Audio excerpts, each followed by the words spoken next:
Assalamualaikum warahmatullahi wabarakatuh. Salam Nusantara, salam sejahtera untuk kita semuanya. Salam Om Swastiastu, Namo Buddhaya, salam kebajikan, Rahayu. Saudara-saudaraku sebangsa setanah air yang saya cintai, saya banggakan. Bertemu lagi dengan saya, Agus Semar dari lereng Gunung Selamet di Banyumas, Jawa Tengah. Apa kabar semuanya? Sehat-sehat ya. Saya doakan selalu sehat, selalu bahagia, selalu waras, berkas, sugi beras, barangnya agas, sering keramas. Pokoknya sehat waras berkas lah ya. Amin ya rabbal alamin. Hari ini hari Minggu malam tanggal 28 November 2021. Ada sedikit berita menarik terkait dengan perkembangan dan dinamika politik di tanah air. Yakni munculnya calon presiden baru dari wilayah Jawa Timur. Siapa dia? Yakni mantan politikus Partai Gerindra yang bernama Lanyala Mataliti. Namanya antik ya, Lanyala Mataliti. La tidak, nyala itu menyala, tidak menyala. Orang murup ya. Kalau digabungan dengan antara Arab dengan Indonesia ya. Tapi nggak tahu itu aduh kelebihan aja lah. Lanyala Mataliti. Bahasa apa nih saya kurang paham dan nggak berusaha untuk paham lah. Lanyala Mataliti. Ya dia dijagokan oleh komunitas apa ya itu desa ya.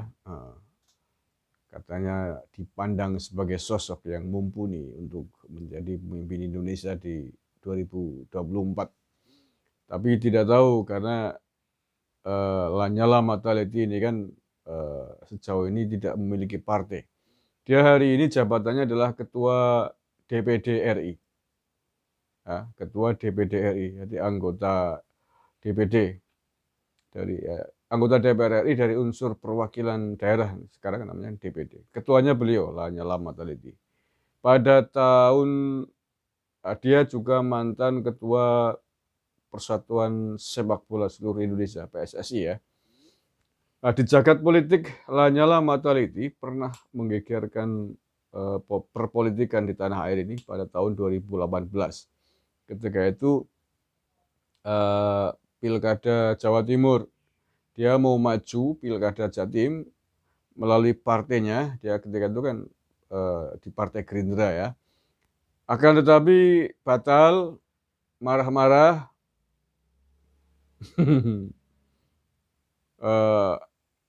karakternya mirip dengan bosnya ketika itu, dengan Pak Prabowo nih. Kalau saya amati karakternya Pak Lanyala ini mirip dengan Pak Prabowo Subianto.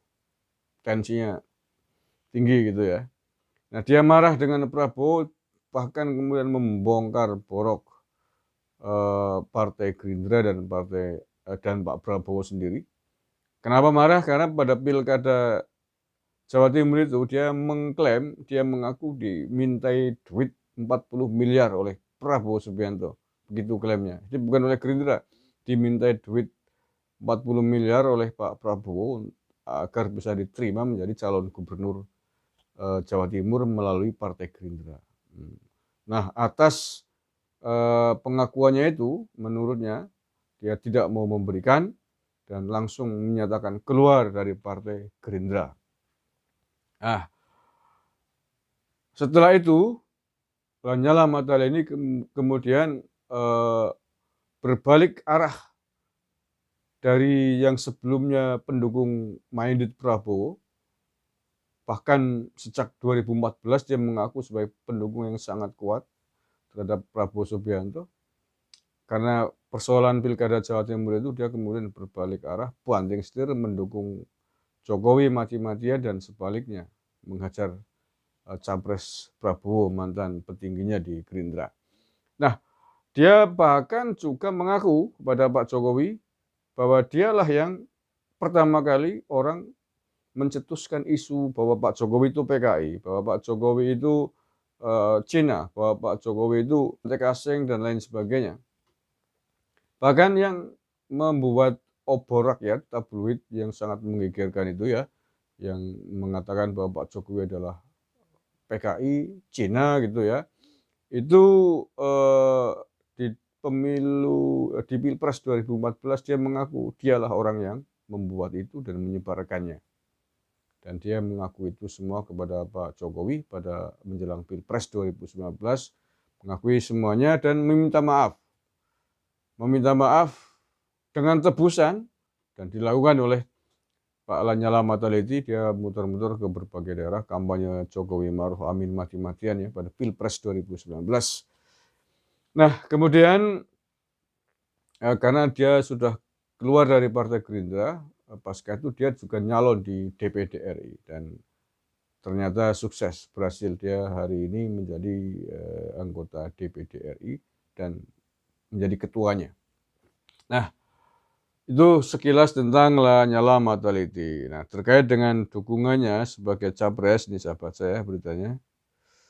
Lanyala raih dukungan Majelis Mubalihin dan Apetnas maju Pilpres dari Minggu 28 November.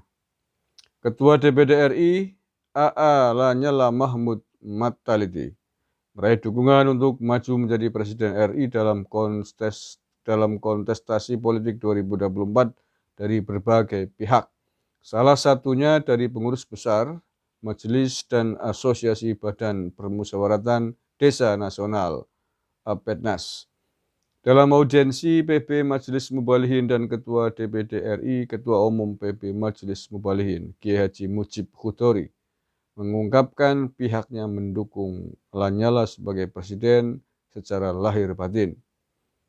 Kiai Haji Mujib Hudori menjelaskan jika organisasinya juga mendukung perjuangan yang telah dilakukan DPD RI ini, yakni amandemen kelima konstitusi. Ia menambahkan berdasarkan hasil perjalanan spiritualnya ke berbagai daerah, dirinya mendapat masukan jika Lanyala merupakan sosok yang ikhlas bekerja untuk bangsa. Itu masukan yang kami dapatkan sehingga mendukung Bapak, ungkapnya. Sementara itu dalam kesempatan yang berbeda, Ketua Umum Apetnas mengaku sudah mengenal sosok Lanyala dan menurutnya ada kesamaan juang antara DPD RI dengan Apetnas. Deden menegaskan organisasinya juga mendukung penuh wacana amandemen kelima konstitusi yang kini tengah diperjuangkan DPD RI. Ia pun sependapat dengan Lanyala jika arah gerak bangsa ini mulai bergeser dari cita-cita para pendiri bangsa. Tak hanya itu, Deden menyebut pihaknya juga mendukung penghapusan Presidential Threshold atau PT agar menjadi 0%.